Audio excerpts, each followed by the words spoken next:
what's up everyone? Welcome back to another episode of Bolero. Sam here with the Sultan of Sando, Mr. Gab, Lim, and welcome back, Maui Up. We missed you yesterday. Finally, we're happy! Finally, panalo. Panalo din. Naka-advance to the next round. Nakalusot We're not pa rin dead yet! So, yun, happy start to today's episode. We'll talk about the Gilas versus Iraq game. Pero meron din tayong mga UAAP games kanina. LaSalle winning their first game sa Wolves. And UP losing on their first game. So they're out of contention. So hindi natin mapapanood yung LaSalle versus UP matchup that we were hoping to see dito sa Wolves. But we'll talk more about that later. Let's start. Akala ko yung masaspoil tayo, magkakatatlong UP LaSalle matchups tayo sa preseason. This preseason, diba? This preseason, pinag-usapan natin. But it was not meant to be. At least LaSalle still made it. I think they're defending champs sila. So we'll see. We'll see how far they'll go. Let's start with Gilas. Maui, since wala ka kahapon, I want to hear your initial reactions from today's games and maybe anything you want to add from yesterday's discussion. Yeah. Well, you guys mentioned naman most of the problems. I think the recurring problems were the common theme sa sa game against yesterday. But the game against Iraq, finally the Philippines was able to get a win. But I think we were supposed to win this game by a lot, definitely. Sobrang layo ng skill level natin to Iraq if you watch the game. Di ba, Maui? Iraq is not known as a basketball country, but so far they've done I would say Iraq has done pretty well in the FIBA Asia Cup. They were able to keep the game close also, di ba, against their other opponents for most of the game. But usually they struggle in the second half. The game against the Philippines was a similar story. When you were watching the game in the first half, you would have probably been a lot nervous, and you would say that, will Iraq upset Philippines in this game? They were practically going toe-to-toe with, I think, the Philippines ending up the half to tie the game at 33-all. So the good thing was when the third quarter started, the Philippines started to play in a different style of pace, I would say. They played pretty fast. The defense was on another notch. If there were two players that I would say that I would commend during this game, I would say number one is the offensive side, si Dwight Ramos. This is the type of Dwight Ramos that we want to see. Aggressive. He takes pull-up threes in transition, looks for shot first. I think si Dwight has been probably the most impressive player for Philippines, and that's why I think for the past few years, even with the coaching change, he's been a staple in the starting lineup and on all of the Gilas lineups, and for that I have to commend him. Kung kaya lang natin i-clone si Dwight, maybe we get 2-3 more Dwight Ramoses, then maybe we'd be more consistent. Sobrang pogi na ng Gilas nun, Maui, kung maklone natin si Dwight Ramos. Ba't level ng pogi? Kahit yung skill set man lang, di ba? Hindi yung itsura ni Dwight. But kidding aside, I love how he has been shooting the ball in the FIBA Asia Cup so far. I think by far he's been our most consistent player. Second probably to Brownlee, who's had to carry the load and who's looked so tired. Even the commentators in the game a while ago mentioned si Brownlee has looked so tired. Kaya I think a lot of his shots a while ago were short. But if I were to commend another player that really stood out in the game, I would say AJ Edu on the defensive end a while ago. On the offensive end, maybe not so much, but we know what to expect naman with AJ Edu. We know that he's probably our only playable big on the defensive end, switching a lot of times a while ago, getting some steals, getting some highlight reel blocks on the board. I think si AJ Edu really set the tone in the second half, and that really propelled us to get this victory. I would have wanted them to play better on offense, but we still got the win despite Brownlee having maybe one of his worst games offensively for Gilas, I would say. We put him on a very high pedestal. And I have to say, I was a bit surprised to see si Japet Aguilar get some spot minutes and Jaime Malonzo still not getting even a second of playing time. They were cheering his name! Malonzo! Malonzo! Pero ayaw pa rin! Si Japet score pa si Japet! Considering was the only guy that didn't play, diba? Tama ba? Hasn't played in all games. Yep. Considering, Gab, as you mentioned, I think in our previous episodes, the Philippines I think the best lineup of the Philippines right now is playing small. And that's something that they went to a while ago. I think when they made their big run, it was a small lineup. Floor spacing is very crucial when you talk about FIBA basketball. When you look at the European countries, shout out to FIBA Europe. It's starting yung mga exhibition games and we'll be excited for the end of the month. But if you look at FIBA Europe, which I think is the pinnacle of FIBA basketball, in my opinion, I love watching FIBA Europe. All of the players know how to stretch the floor. Diba? So all of the players know how to switch. All of the players know how to a certain degree, can defend on the perimeter. And I think that's our biggest weakness. That's the thing that we need to work on the most, aside from maybe having more players who can stretch the floor. And if we look at the game a while ago, even players from Iraq, yung big man nila were shooting from the outside. Now, I don't know if they're really proficient, but that's gonna be the current team for international basketball. And I think that's something that we have to work on moving forward. Gab. Yeah, great points by Maui. I think points of turnovers and forcing turnovers in the third quarter and in the second half really propelled Gilas for the win. The numbers back it up. Fast break points, points of turnovers, all were in our favor. The amount of turnovers were in our favor. I think that's a first in this tournament that we turned the ball over. 6 lang ata. Yeah. Turnovers. So I think that's a good sign. But honestly, if you watch the game, medyo kita mo naman na, man, dapat manalo ang Gilas sa game na to. Sorry to Iraq, and they played well throughout these 3 games in the FIBA Asia Cup. But Gilas is superior in skill set. I mean, in experience and in skill set. You can see it on the court. Yung medyo raw pa yung ibang mga Iraqi players. Some of them don't really know how to dribble that much. Some of them are just floor spacers. They really are just shooters. Even when they get the ball in the paint, they're not as proficient in taking advantage of their size. So, very raw ang Iran. Again, to Maui's point, they're not a basketball nation. So, para sa akin, like Maui said, nung first half, nung tie pa yung game, I'm like, come on. Talaga ba ma-upset tayo ng Iraq?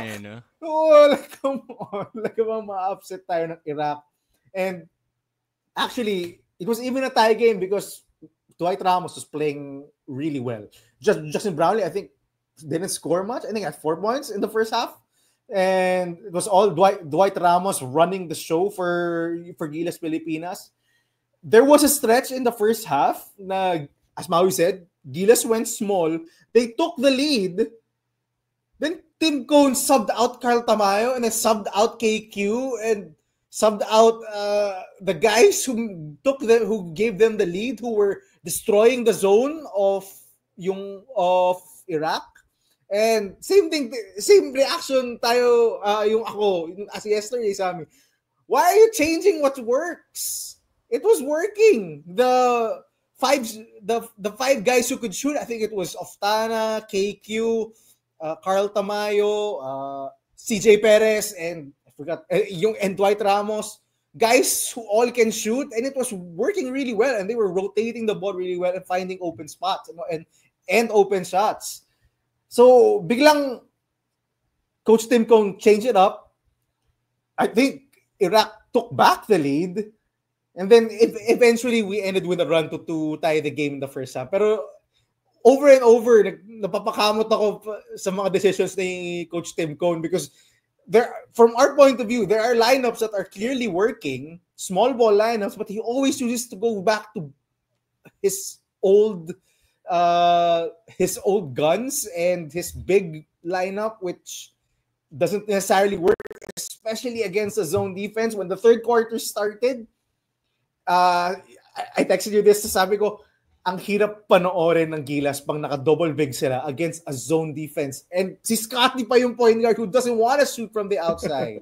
Diba? Grabe yung spacing ang sama. But eventually, nag-even out. I think Gilas locked in on defense, forced a ton of turnovers in the third quarter and led to a lot of fast breaks. Again, to upping the pace and getting easy baskets. And transition threes. I know Coach Tim Cone does not like transition threes, but transition threes gave us a huge margin.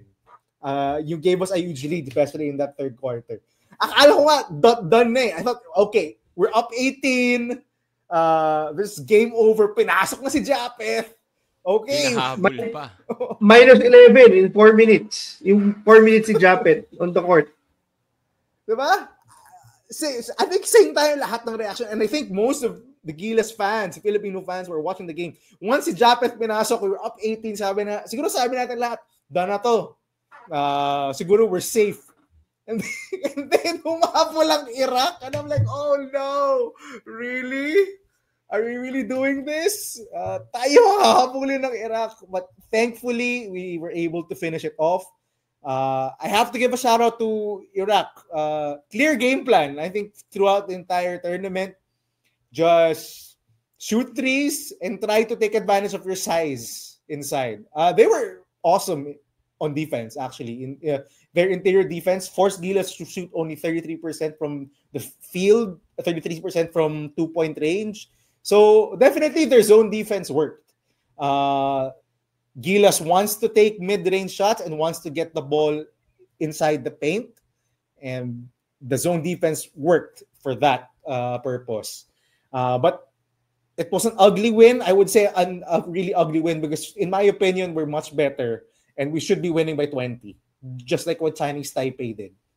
But a win is a win, and I'm happy. We're moving on. I think we're probably facing Saudi Arabia. Maui, tama ba? Yes, most likely because China just blew out Jordan.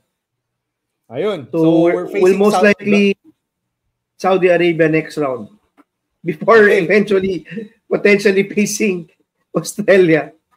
Okay, saka na natin pag-isipan ng Australia once we get there. We have to get past Saudi Arabia first. They are the home team. So they have a lot of supporters coming, I'm assuming. But I'm certain there's still gonna be a sizable Filipino contingent there in Jeddah to support the Gilas Pilipinas team. But yeah, as I said, ugly win was not how I expected it to go, but I'll take it. It's a win. A win is a win. We're not out yet. Sammy? I think just to add, dun sa ugly win point, siguro one bad thing from this game was Calvin Oftana getting injured. I think spraining an ankle or twisting an ankle. He has played a lot of minutes. He hasn't been doing well the past few games. Even in this game, I think he only hit one shot. But that's another rotation guy that you're going to potentially going to lose in the next game. Floor spacer. Will we get to see floor spacer then? Diba, he's quite struggling. Correct. Will we get to see more of KQ? Gab, we talked about this nung last episode. So, si KQ bang mas makakalaro? Will someone else get more minutes? A guy like CJ Perez who hasn't played much. Jamie Malonzo. So, I think that's the big question for me for the upcoming game. Kasi it didn't look like... it looked like a really bad injury. Calvin Oftana was like grimacing in pain nung na-injure siya. So, that's a big question for me coming into the next game. For this game, ugly win. I think that sums it up. Kasi I only saw the second half of this game, pero nung nag-message ka, Gab, tas nakita ko na tie 33-33 nung first half, sabi ko, paano nangyari yun, tie? And I went through yung box score, tas lamang pa pala yung Iraq nung first quarter. I think lumamang pa sila. So, not really actually, what if you look at the stats, Sam, Iraq led for more time in this game. They led 17:49, 17 minutes and 49 seconds. The Philippines led by 17 minutes and 47 seconds. So mas lamang pa ang Iraq. Mas lumamang pa yung Iraq, di ba? All throughout the game. So, what I think we have to give credit to Iraq. They surprised us, pero tama ka, yung skill level iba lang din. Dwight Ramos was cooking in the third quarter. I think that's what helped us survive ng first half and sort of build a huge cushion nung second half. I think that's pretty much it. I think just looking forward, are you satisfied with the improvement, or did you see improvement ulit game to game, Gab? Kasi we talked about this. I think the question was it a better game, or did we see improvements from the Philippines from game 1 to game 2? Sabi mo hindi. This game, dun sa mga things that you pointed out, defense, etc., meron na bang improvements? We didn't need Justin Brownlee to have a big game to win the game. So that's true. improvement in my book. Yeah, but the third quarter for me was the biggest, I think, positive that we can take out. It showed me that we can dig in. Yeah, we can dig in defensively. Kaya natin to go out to shooters. Now, Iraq is not necessarily the sharpest team or the quickest team out there. So we were able to hang yung defensively. But it showed me that we can play solid defense. We can force turnovers. We can run and get easy basket, get wide open threes and easy baskets. Yun naman talaga eh. Marami sa offense natin, especially in the past 2 games against Chinese Taipei and New Zealand, we're just Justin Brownlee bailout shots. It was just Justin Brownlee being awesome. Diba? But as I said, it's not sustainable. As seen in this game, napagod si Justin Brownlee. I mean, scoring 37 points I think less than 24 hours ago, or a little bit than that, diba? So it's not sustainable to have a guy carry your offense for 3 straight games. So I think in my book, the fact that we didn't need Justin Brownlee to have 30 plus points is an improvement. Meaning the other guys can definitely contribute. Just a funny note on CJ Perez. He was inserted in the fourth quarter. I think to waste time, because we were up already by a sizable margin. I think up 11 or something. And then started taking early shots and missing them. He was subbed out by Coach Tincon. 7 shots in 8 minutes, bro. Meron pa nga may shoot siya and then he missed, tas nakuha niya ulit yung bola and then he took the shot. I think si Andy Howe on the call was just saying, we just have to waste time. We don't have to take quick shots. Si Dr. J. Which was true because we just needed to run the clock down and we would win. And CJ Perez was launching shots. To be fair, if it wasn't, waste time situation, those were good shots because he was open. He was open. Pero that situation, CJ, just waste time the clock. Just put down the time, man. That was a funny note. And then garbage time sinap out pa siya for Chris News sa makakatawa. Actually, go Maui. Actually, just to add lang kay Andy Howe, it was very funny kasi si Andy Howe was already doing the math, di ba? If you just hold the ball for this amount of time, you'll only have 6 possessions, 8 possessions. And you need X amount of... Talagang... Parang, and then CJ Perez was just driving to the basket, di ba? Even missed an open layup. Yeah, tama. Natawa din ako doon. Siguro one concern for me are the slow starts. 3 straight games, 3 straight sort of slow starts.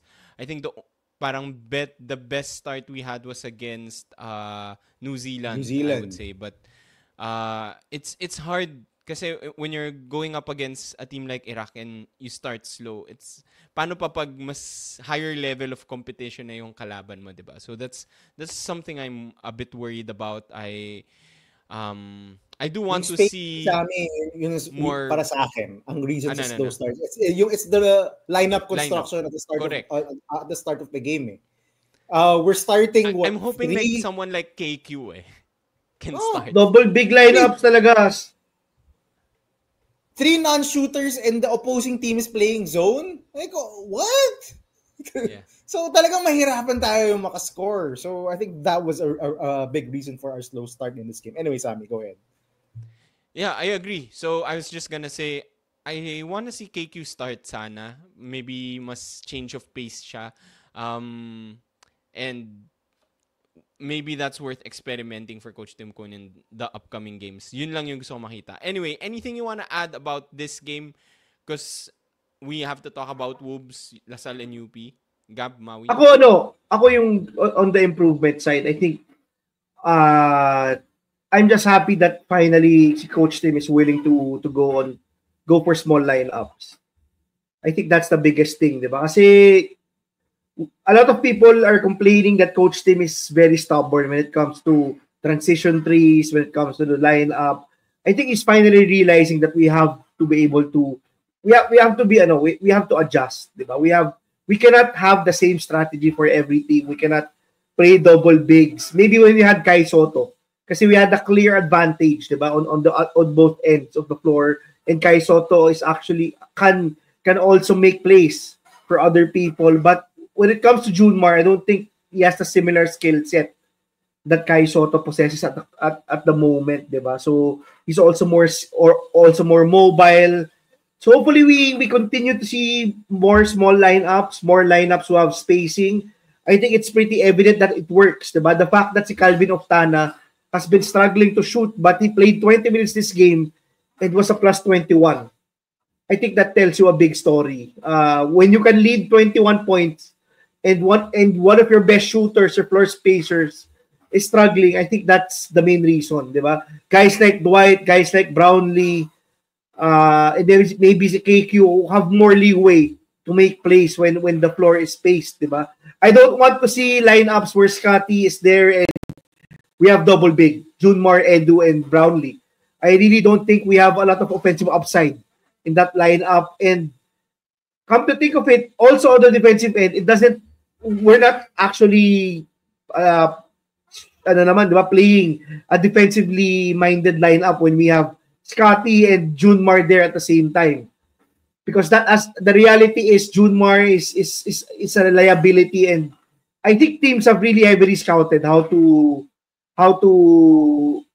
take advantage of Junmar's lack of foot speed. Diba? If a guy has been playing for a decade for a national team, I would, even teams like Iraq, even teams like Chinese Taipei, I'm sure their scouting knows that Junmar, that's the way to punish Junmar on the other end of the floor. So hopefully we see more lineups. Hopefully, I'm actually hoping si Malonzo. If si Oftana is injured, I don't think there's an excuse anymore not to play Malonzo more. Diba? Malonzo's a 3-point shooter, a very athletic guy who's long and can play multiple positions, can switch. Very versatile. So I don't know why we haven't been using him. Diba? Especially games versus like New Zealand, who have players who are NBA caliber or NBA G League caliber, who I think si Malonzo is maybe the best matchup for them. Sabi ni Tim Cohn, watch me, bench him again. I think we know why he's not playing. Anyway, moving on. Wolves naman tayo. Let's talk about the first game. Lasal versus Taiwan. Lasal winning. Gab, maraming nangyari sa game na to. I know you got to watch this game. Yeah. Take us through this game. While feeding and trying to make my baby sleep, I was watching this game early in the morning. I don't know early. It was 10 o'clock start. So, kaya naman. Nagkakape na ako at ipapakain ng bata. But, yeah, actually, it was a pretty entertaining game. Very fast. Lasal upping the tempos, and also National Cheng Chi, NCCU, I think that's a better way to say it, was also upping the tempo, shooting a ton of threes. And I love the inside battle. I think the front court delivered for Lasal in this game. From Mason Amos hitting his outside shot, I think he hit a total of 4 threes, to Luis Pablo being inserted in the game early in the first quarter and then contributing right away. I think he had a 3-point play right as he was inserted. into the game. And to Mike Phillips, topping this off with a clutch floater to give LaSalle, I think, a 5-point lead. And a clutch block of a turnover, I think, by Kian Baclaan. LeBron James. Yeah.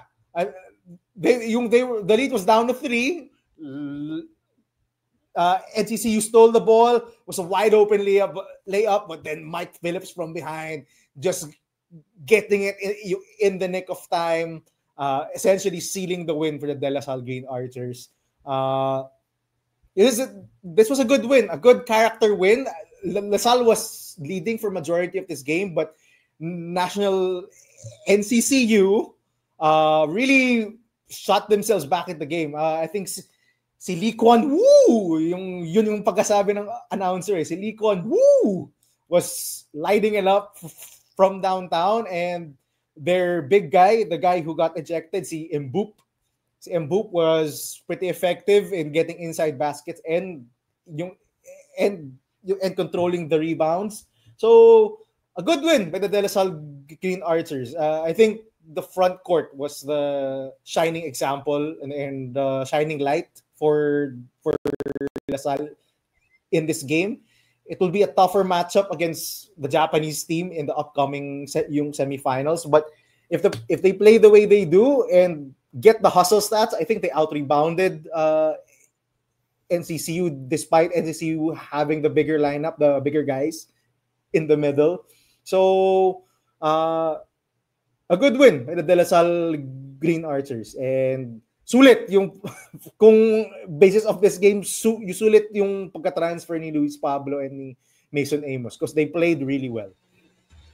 Kala ko sabihin mo, sulit yung gising mo na panoorin yung LaSalle sa game kanina. But I think, but just looking at the box score, I think LaSalle is very dangerous when they have, I think, 1, 2, 3, 4, 5, 6, 7, 8 players scoring above 8 points.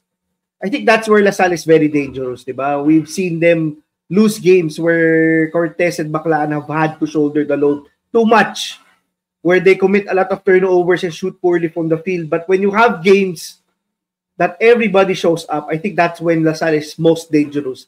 That's when LaSalle will be most dangerous in season 88. I think when they have a very balanced attack.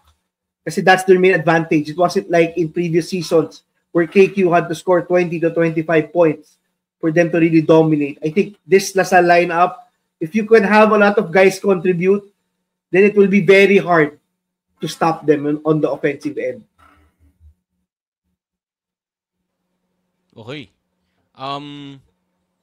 For LaSalle, Gab, or Maui, question. Do you think this is going to be the lineup for season 88?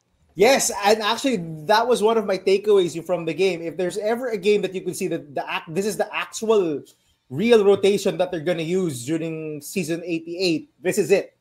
It was essentially a 4, hindi naman 4, siguro 3-man front court rotation, a little bit of LeBron James diet sprinkled spot in. Minutes, yeah. Yung spot minutes lang, but it's mostly gonna be Mike Phillips, backed up by Luis Pablo, and then Mason Amos at the 4, or Luis Pablo at the 4, then Mike Phillips at the 5. Just a 3-man rotation in the front court. And then the back court, they're gonna start off with, I think, with Jacob Cortez, and then backed up by Kian Baclaan. But eventually, as we've seen the entire preseason, once the fourth quarter comes and it's winning time, Coach Topac is gonna go with Kian Baclaan and Jacob Cortez.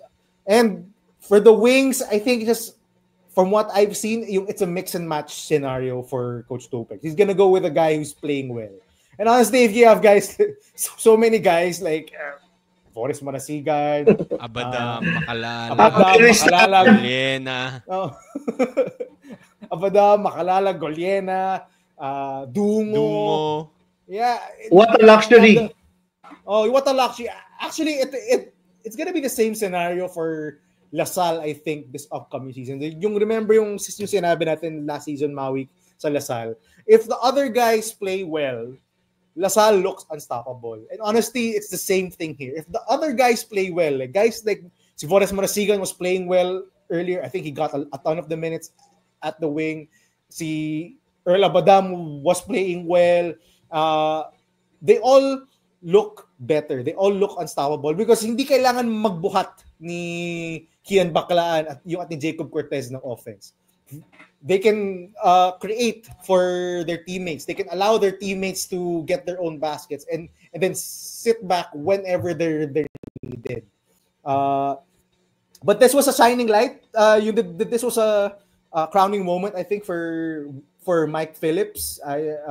He's kind of been silent since the almost 40-20 game against Ateneo in yung Asia Basket. So bakit si Kumalikod, bro?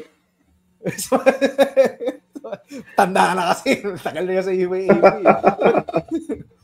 But yeah, this is a crowning moment for me of him being the MVP favorite for the upcoming season. I think someone made the point na he might not be the favorite for MVP because the playmaking opportunities are not gonna be there like last season. Kasi nga may Cortez, may Baclaan na siyang kasama. He doesn't have to do a lot of his playmaking. Di ba yung mga high post plays na Coach Topex loves to run for him. He's not gonna do it anymore. But if he's gonna get the amount of block shots, the amount of steals, you saw the crazy defensive demon of a Mike Phillips a while ago. Yes, he was all over the floor. He was blocking shots. He was rotating. He was the point of attack of the press. We saw that again. Siya yung head ng 1-2-2 zone. If we're gonna see the Mike Phillips like that, who can focus on just being a defensive monster and just grabbing rebounds and getting easy baskets, I think Mike Phillips will definitely be the favorite for MVP. And if he's gonna make big plays like that, grabe yung block na yun.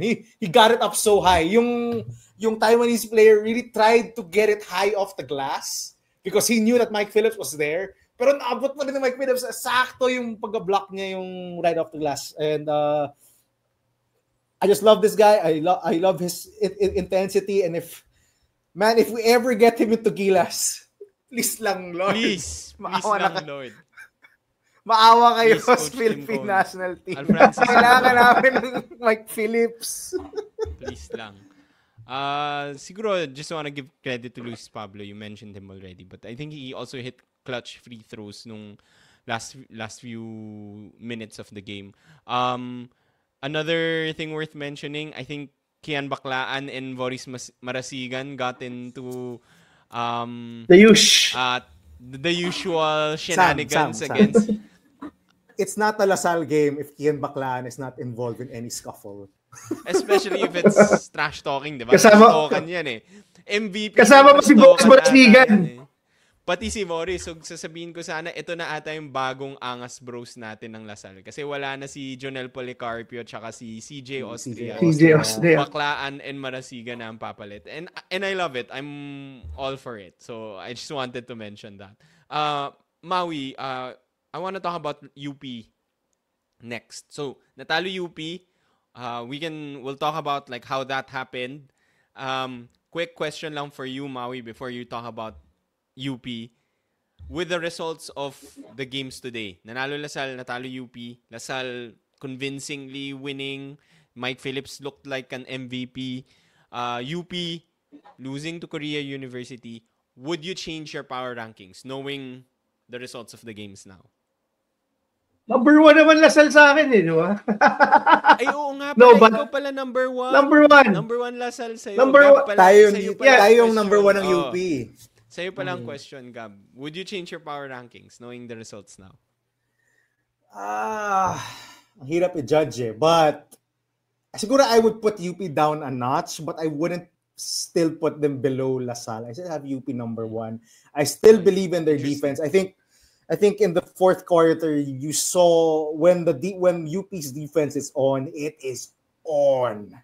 It is on. Grabe the amount of turnovers they force, the amount of difficult shots that they force, and they were able to convert it into baskets. And honestly, if Gani Stevens plays like this, and well, he played like this last preseason, pero UP got QMB, so he was relegated to a backup role.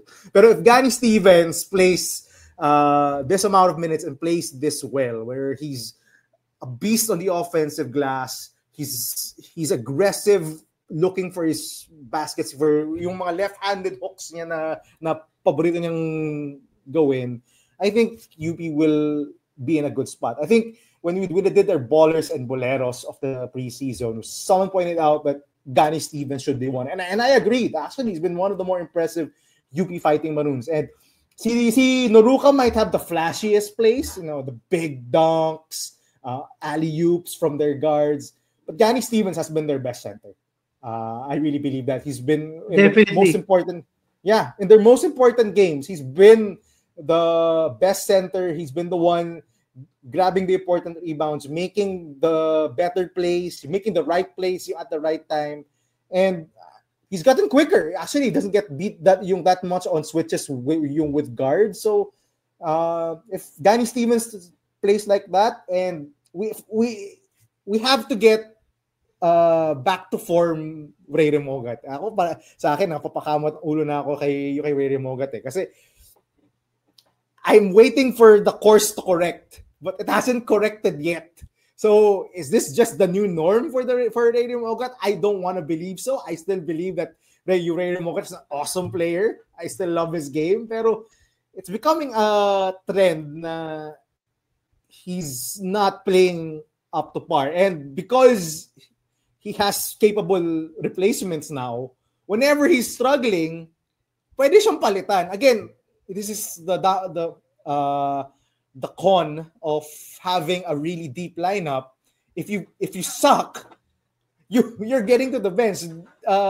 Coach Gold has that luxury that he can replace you with a Janjan Felicilda, who was a starting caliber point guard in the UAAP for NU. So it's yung margin for error ni Noy Remogat, yung medyo mas minipis na. So I'm still confident that we'll get Noy Remogat back to form stretch of games. I still believe in this guy. Anyway, Sammy. So I still have UP number 1. Okay. Honestly, I would have changed it knowing the results today.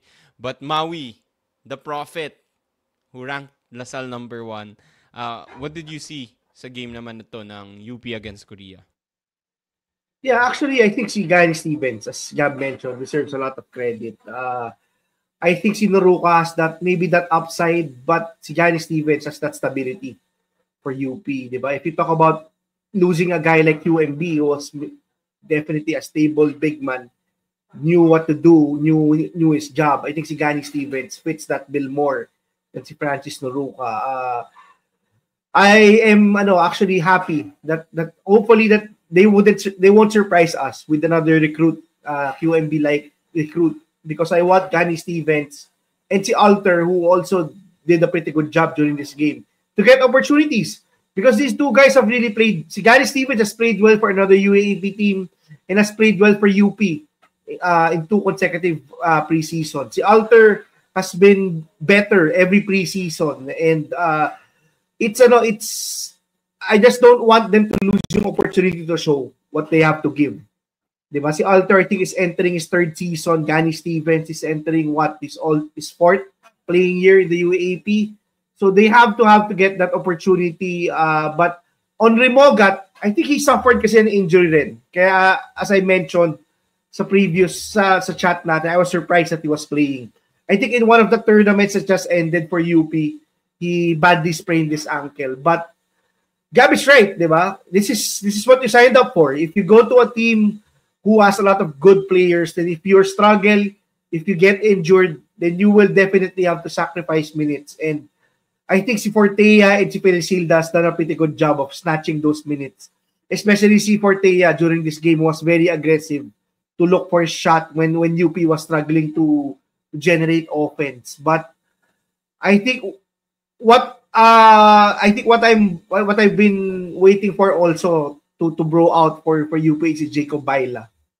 Diba? After that stint in the Adidas camp, I've been waiting for him to contribute more. And so far, we haven't seen that bump, that year 2 bump, that off-season bump from all the trainings he's received and all the camps he has attended abroad. I'm hoping that this is just for now.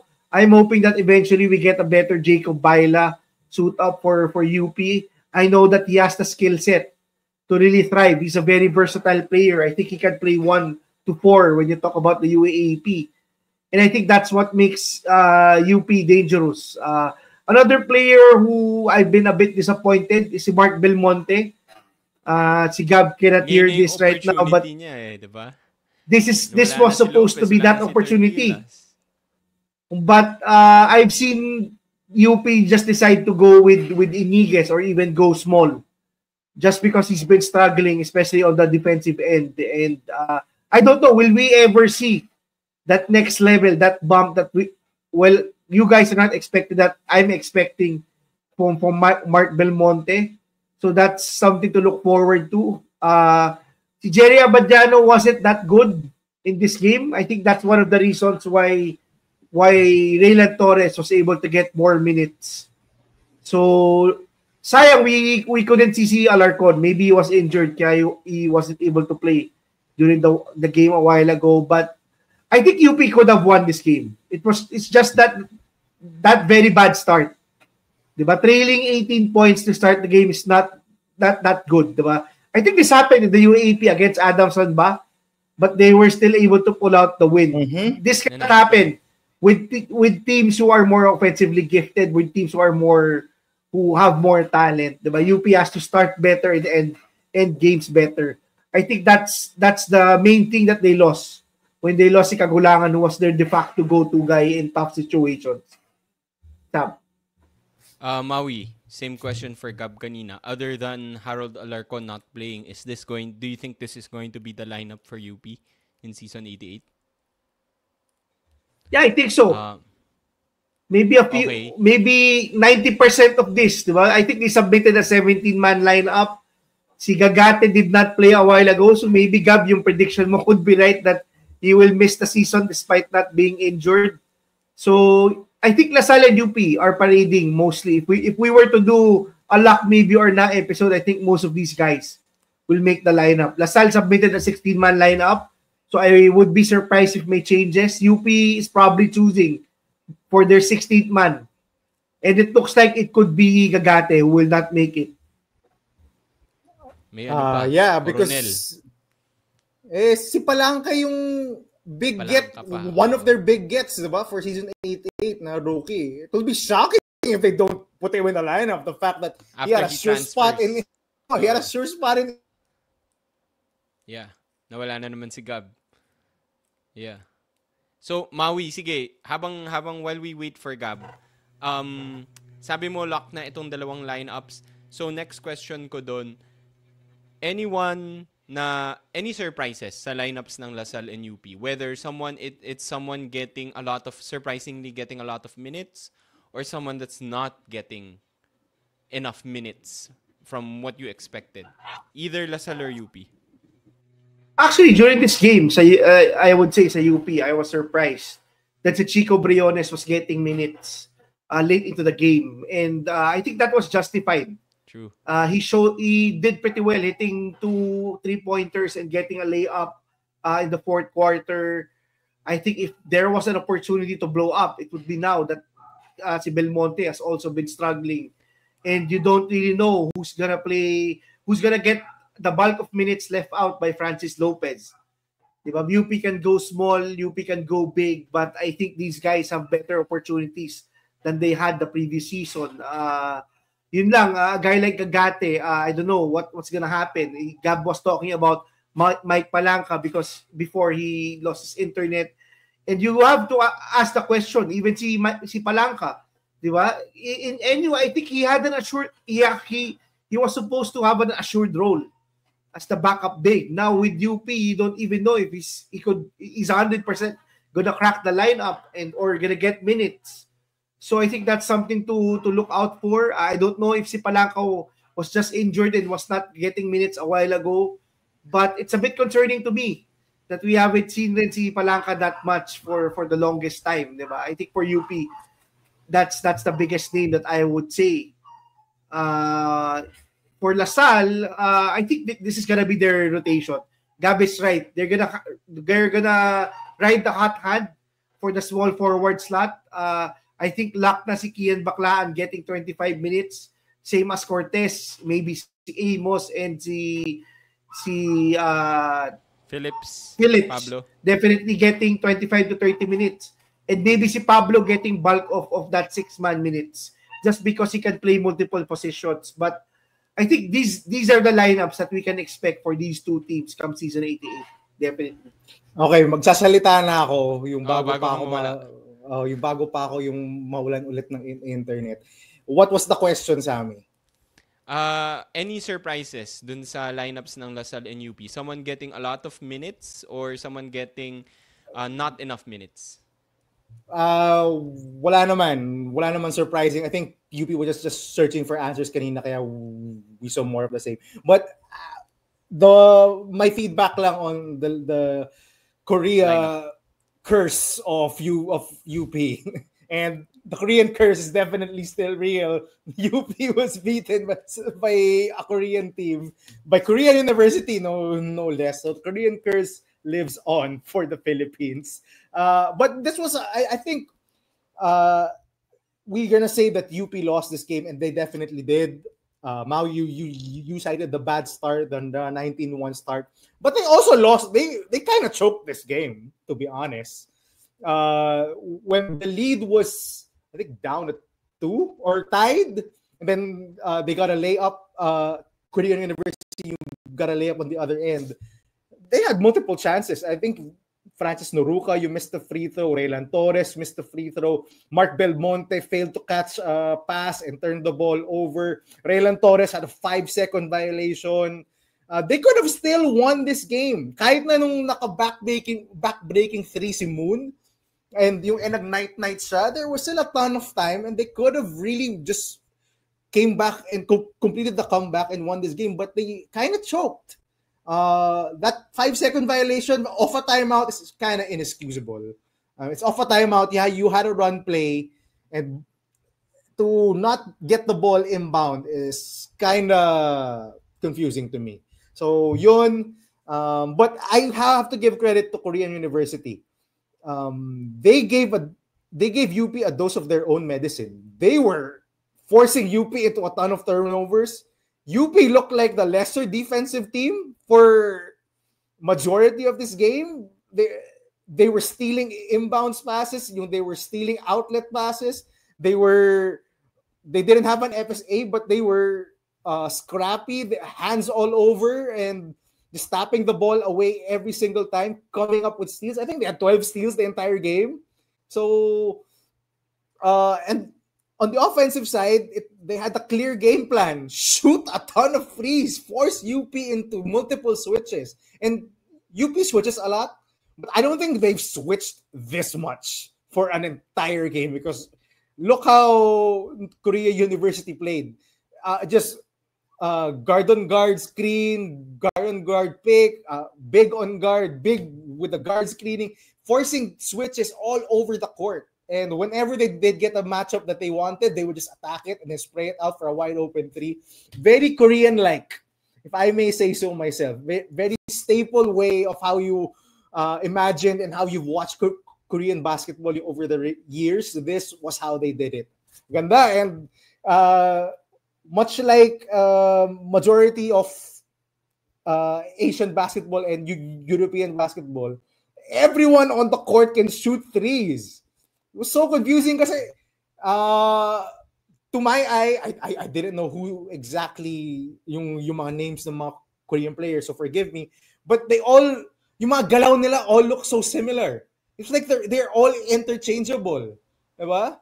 And every one of them had like parang same yung shooting form yung nilang lahat. Sobrang galing. I have to give credit to Korean University. It's not always yung that I say that UP was edged out defensively, and they were. I love the defense that Korea University played. They forced UP into a ton of turnovers. Sinoy Remogat struggled against the pressure. For maybe it was due to the injury, but he was not a factor in this game. It's more of si Terence Fortea nga yung picked up the slack. But yeah, UP actually could really have won this game if they didn't make those missed free throws plus crucial mistakes in the end game. I think that's also yung factor din dun yung lack of go-to guy or superstar. I think Maui, you mentioned it dun sa chat natin, like for UP, compared to like previous seasons where you had someone like JD Kagulangan. I guess for this season, it's really Ray Remogat. He was the one who was clutch nung game against Lasal, pero yun nga, baka nag-factor in yung injury. It was just not a good game for Ray Remogat here. Sige, anything to add, Maui? Last words before we end the show, since almost 1 hour na tayo.